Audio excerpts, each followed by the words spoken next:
नमस्कार मित्रों। किसी भी राष्ट्र की जनता का स्वास्थ्य उस देश की सबसे बड़ी प्राथमिकता होता है। शिक्षा भी होता है, लेकिन शिक्षा तभी प्रसारित होगी जब स्वस्थ नागरिक होंगे। मित्रों, आज का दैनिक भास्कर समाचार पत्र जिसने पढ़ा है, और यदि हमारे हृदय में वास्तव में स्पंदन हो रहा है, तो आज हृदय की धड़कन बढ़ गई थी। और जिन्होंने नहीं पढ़ा, यदि मैं ये समाचार बताऊंगा तो मैं समझता हूं वो हर व्यक्ति जिसके शरीर में हृदय की धड़कन चल रही है, धड़कन तेज जरूर होगी। जी हां, हमारे देश में एक रिपोर्ट अक्सर आती रहती है, मीडिया दिखाता रहता है, दिन प्रतिदिन देश के युवाओं में ओबेसिटी बढ़ रही है, मोटापा बढ़ रहा है, देश के नागरिकों में डायबिटीज बढ़ रही है, देश के नागरिकों में ब्लड प्रेशर बढ़ रहा है। ये तीन ऐसी चीजें हैं जो बहुत तीव्र गति से हमारे भारत की जनता को अपने शिकंजे में ले रही हैं। फिर मैं रिपीट कर दूं एक बार, ओबेसिटी मोटापा, डायबिटीज जिसको हम शुगर कहते हैं, और तीसरा हमारा ब्लड प्रेशर जिसको रक्तचाप कहते हैं। अब मैं दैनिक भास्कर पहले आपको दिखाना चाहूंगा ताकि आपको प्रमाण मिल जाए। अब मैं ये पढ़ना चाहूंगा, हमारे देश में मिलने वाला जो कोका कोला ब्रांड का फेंटा है, जी हां फेंटा, आप सब लोग परिचित होंगे, पीले रंग का एक बहुत ही वर्चुअलाइज पॉपुलर सॉफ्ट ड्रिंक है। हमारे देश में जो शुगर की मात्रा है वो हर 100 ml में 13.6 यानी 13.6 ग्राम शुगर है और 22.3 मिलीग्राम सोडियम है। तुलना मलेशिया से की गई है क्योंकि मलेशिया का कोई सैंपल यहां आया था और वहां इन आंकड़ों की पुष्टि की गई। मलेशिया की 100 ml फेंटा में 4.6 ग्राम शुगर, 3 मिलीग्राम सोडियम। फिर रिपीट कर दूं, मलेशिया में जो फेंटा कोका कोला ब्रांड का बिक रहा है उसमें 4.6 ग्राम शुगर, 3 मिलीग्राम सोडियम है। हमारे देश में उसी कोका कोला ब्रांड के फेंटा में 13.6 ग्राम शुगर, 22.3 मिलीग्राम सोडियम है, यानी मलेशिया की तुलना में 3 गुना अधिक है।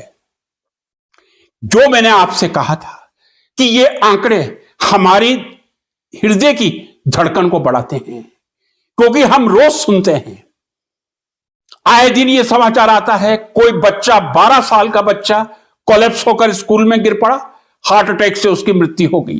कितना दुखद समाचार होता है। कोई नौजवान स्टेज पर परफॉर्मेंस दे रहा था, डांस कर रहा था या किसी मैरिज पार्टी में डांस कर रहा था, अचानक कोलैप्स होता है, हार्ट अटैक से मृत्यु हो जाती है। कोई महिला डांस करती है या जिम में कोई ट्रेडमिल पे है, अचानक उसको अटैक आता है, लोग गिर पड़ते हैं। और हम जनरली संदेह के घेरे में कोरोना को ले जाते हैं कि ये कोरोना के कोई ना कोई साइड इफेक्ट्स हैं जो हमारे दैनिक जीवन को प्रभावित कर रहे हैं। आंकड़े आपके सामने हैं। जितनी फेंटा में चीनी और नमक होना चाहिए, मैं मलेशिया से स्टैंडर्ड ले रहा हूं, 3 गुना मलेशिया की तुलना में हमारे यहां फेंटा में शुगर अधिक है, सोडियम की मात्रा अधिक है। शुगर डायबिटिक पेशेंट बढ़ाता है और सोडियम हाई ब्लड प्रेशर बढ़ाता है। क्या ये आंकड़े चौंकाने वाले नहीं हैं जो आज के दैनिक भास्कर में प्रकाशित हुए हैं? यदि ये मलेशिया का फेंटा गलती से भारत में नहीं आता तो क्या कभी आपको मालूम चलता कि हमारे यहां मलेशिया जैसे देश की तुलना में 3 गुना शुगर और 3 गुना सोडियम कोका कोला के ब्रांड फेंटा में अधिक है। कौन इसके लिए जिम्मेदार है? आप सबने नाम सुना होगा, फसाई। दिस इज एक्रोनिम FSSAI, यानी food safety and standards authority of India. जरा इसका हिंदी में भी नाम वाचन कर दूं, भारतीय खाद्य सुरक्षा एवं मानक प्राथमिकता है। फसाई, food safety and standards authority of India, जिसका काम है फूड की सेफ्टी, सुरक्षा को निश्चित करना, क्या कहीं मिलावट तो नहीं है, या जो स्टैंडर्ड मानक हैं कहीं वो चीज उससे ज्यादा तो नहीं है। क्या फसाई ने ये फेंटा जो इतना खुलेआम सार्वजनिक रूप से पॉपुलर होकर यंग जनरेशन का प्रिय पेय पदार्थ बना हुआ है, क्या फसाई ने कभी इसका टेस्ट करने की कोशिश की थी कि वो जान सके इसमें कितनी शुगर है या कितना सोडियम है? स्टैंडर्ड मात्राओं से 3-4 गुना शुगर और सोडियम जैसे हानिकारक तत्वों का होना, क्या ये देश की जनता के स्वास्थ्य के साथ एक खुला खिलवाड़ नहीं है? मित्रों, कहते हुए मुझे अच्छा नहीं लग रहा, लेकिन कब तक सत्य पर पर्दा रहेगा? जब मैं अक्सर कहता हूं हमारे देश में नोबेल प्राइज 5 या 7 ही हैं, अमेरिका में 155 से ज्यादा है। हम ओलंपिक में मेडल नहीं ला सकते, छोड़ दीजिए मेडल भी छोड़ दीजिए, नोबेल प्राइज। क्या इस देश की 145 करोड़ जनता की स्वास्थ्य की रक्षा करना हमारे देश का कर्तव्य नहीं बनता है? ये एक उदाहरण आज आंखें खोलने वाला सामने आया है, और तुलना मलेशिया से हुई है। अब मैं दूसरा आंकड़ा आपके सामने पेश कर दूं, आप भी ऑनलाइन जाके सर्वे कर लीजिएगा। एक खाद्य सुरक्षा सूचकांक होता है। जी हां, आप अपने देश में कितना सेफ फूड प्रोवाइड कर रहे हैं उसकी एक वर्ल्ड वाइड इंडेक्स बनती है। भारत का स्थान इस सूची में 68 है, 68वां है। हम 5 ट्रिलियन की अर्थव्यवस्था बनने जा रहे हैं। 10 ट्रिलियन की भी बन सकते हैं, 15 की भी बन सकते हैं। उस अर्थव्यवस्था का फायदा किसको मिलेगा जब हमारे देश की जनता डायबिटिक, हाई ब्लड प्रेशर और ओबेसिटी से ग्रसित होकर आए दिन युवा जनता हार्ट अटैक का शिकार बनती रहेगी और मृत्यु के कागाल में जाती रहेगी। एक बहुत बड़ा प्रश्नवाचक चिन्ह लगा है आज food safety and standard authority of India फसाई पर। मैंने काफी प्रयास किया, एआई में भी जाके किया, गूगल पे भी किया, लेकिन मुझे सही संख्या नहीं मिल सकी।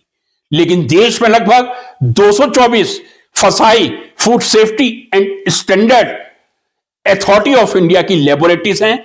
224 लेबोरेटरीज में से अधिकांश लेबोरेटरी ऐसी हैं जो फूड सैंपल का प्राइमरी सर्वे करती हैं, या सर्वे नहीं सॉरी टेस्ट के दूं।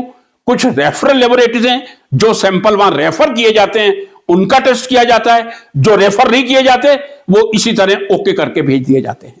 और तीसरी नेशनल लेबोरेटरीज हैं जहां यह निर्धारित किया जाता है कि किसी चीज में कितना मापदंड क्या होना चाहिए। यदि मैं फेंटा का उदाहरण लूं, कितनी शुगर परमिसिबल है WHO के हिसाब से और कितनी शुगर हमारे देश में बिकने वाले, फेंटा का तो एक उदाहरण सामने है, कोका कोला, पेप्सी या दूसरे पेय पदार्थों में है। एक दूसरा सर्वे और पढ़ दूं, दैनिक भास्कर ने यह ज्ञान पढ़ा है, जरा ध्यान से सुन लीजिए।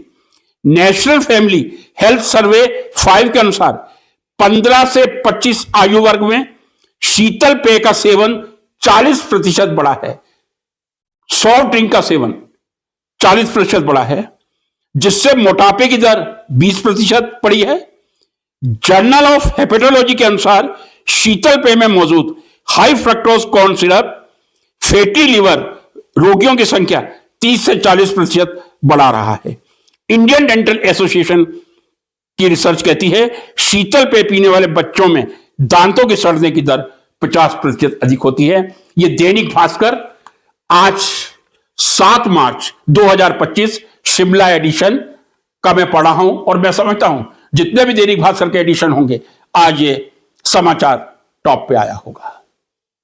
क्या हमारा सुरक्षित खाद्य सूचकांक की जो विश्व सूची है उसमें 68वां स्थान, 68 पोजीशन, आप उसको सेटिस्फैक्टरी कह सकते हैं? क्या हम जो 5 ट्रिलियन की बात करते हैं, हम 68वें स्थान पे हैं कि हम देश की जनता को कितना सुरक्षित भोजन प्रदान कर सकते हैं? प्रश्नवाचक चिन्ह लगता है। कहीं ऐसे उदाहरण जैसे आज का उदाहरण है, तय मानक से अधिक शुगर और सोडियम भरा जा रहा है फेंटा में, जो कोका कोला का एक ब्रांड है। मित्रों, आप सब जानते हैं होली आ रही है, अभी आपको मीडिया में न्यूज मिलनी शुरू हो जाएगी, नकली मावा पकड़ा गया। दिवाली पर तो ये लगभग दशहरे से दिवाली के बीच में ये हर मीडिया की न्यूज होती है कि नकली मावा पकड़ा गया, सिंथेटिक मिल्क जो यूरिया और रीठा से बनाया जाता है वो सिंथेटिक मिल्क पकड़ा गया, नकली घी पकड़ा गया, नकली तेल पकड़ा गया, नकली हल्दी पकड़ी गई, एडल्ट्रेट लाल मिर्च पकड़ी गई। शायद मैंने यही सुना था अपने देश में चावल में प्लास्टिक के टुकड़े पाए गए। ये हमारे देश की खाद्य सुरक्षा है और यदि प्रश्नवाचक चिन्ह उठता है तो फसाई पे उठना चाहिए। Food safety and standard authority of India की जो लेबोरेटरीज हैं, जो एम्प्लॉयज हैं, क्या वो सैंपल सर्वे का काम, सैंपल चेकिंग का काम उस तत्परता से कर रहे हैं जिस तत्परता से देश की जनता की स्वास्थ्य की सुरक्षा के लिए होना चाहिए? यदि नहीं हो रहा तो क्यों नहीं हो रहा? क्या वह भी एम्प्लॉयज की कमी है? यदि एम्प्लॉयज की कमी है तो हम उसको पूरा क्यों नहीं कर रहे? क्या हम देश की जनता के स्वास्थ्य के साथ खिलवाड़ नहीं कर रहे? कई बार मैंने वीडियो में ये अपनी वेदना व्यक्त की है। हमारे प्राइमरी स्कूलों में टीचर्स नहीं हैं, यूनिवर्सिटी कॉलेजेस में लेक्चरर, रीडर, प्रोफेसर के पद खाली पड़े हैं। चलिए उन सबसे समझौता कर लीजिए। क्या आप देश की जनता को प्रदान करने वाले खाद्य पदार्थों से संतोष कर सकते हैं? और जब आप अपना 68वां स्थान देखते हैं, मुझे भी मालूम नहीं था कि हमारा सुरक्षित खाद्य प्रदानता में देश का रैंक कौन सा है। आज जब मैंने सर्वे किया मैं भी दुखी हो गया, 68वां रैंक है। मित्रों, न्यूज बहुत छोटी सी लग सकती है, लेकिन जब हम देखते हैं किसी दूसरे का बच्चा डांस करता हुआ कोलैप्स कर जाता है, कोई दूसरा नौजवान स्टेज पे नाचता हुआ या ट्रेडमिल पे एक्सरसाइज करता हुआ कोलैप्स कर जाता है, थोड़े समय के लिए हमारे हृदय में वेदना आती है, चली जाती है।